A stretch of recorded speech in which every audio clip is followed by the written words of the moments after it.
ప్రార్థనలో శక్తివంతమైన ప్రార్థన ఏది? కన్నీటి ప్రార్థన. ఈ కన్నీటి ప్రార్థన మనం చేయాలి అంటే ఖచ్చితంగా పరిశుద్ధాత్ముడు ఉంటేనే కన్నీటి ప్రార్థన చేయగలమంట. ఇది ట్విస్ట్. జకర్యా గ్రంథము 12:10 దావీదు సంతతి వారి మీదను యెరూషలేము నివాసుల మీదను కరుణ నొందించు ఆత్మను విజ్ఞాపన చేయు ఆత్మను నేను కుమ్మరింపగా, పరిశుద్ధాత్మ నేను కుమ్మరింపగా, వారు తాము పొడిచిన వారి మీద దృష్టి ఉంచి ఒకడు తన ఏక కుమారుని విషయమే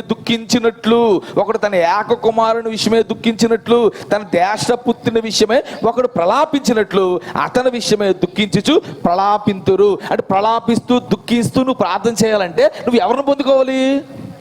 పరిశుద్ధాత్మను పొందుకున్నవాడే శక్తివంతమైన కన్నీటి ప్రార్థన చెయ్యగలడు. పరిశుద్ధాత్మ లేకుండా ఒకడు కన్నీటి ప్రార్థన చెయ్యలేడు.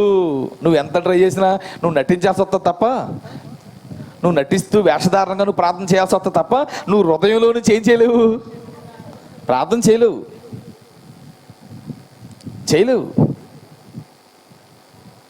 నువ్వు కన్నీటి ప్రార్థన చేయాలి, ఖచ్చితంగా కన్నీటి ప్రార్థన చేయాలి. ఆ ప్రార్థన చాలా శక్తివంతమైనది. దేవుడు వెంటనే వింటాడు, వెంటనే జవాబిస్తాడు. మీ అందరికీ తెలుసు, గత వారంలో చెప్పాను, హిజ్కియా కన్నీటి ప్రార్థన చేశాడు.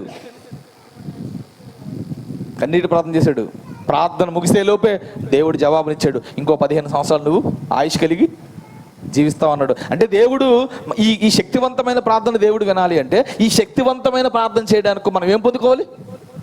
పరిశుద్ధాత్మను మనం పొందుకోవాలి.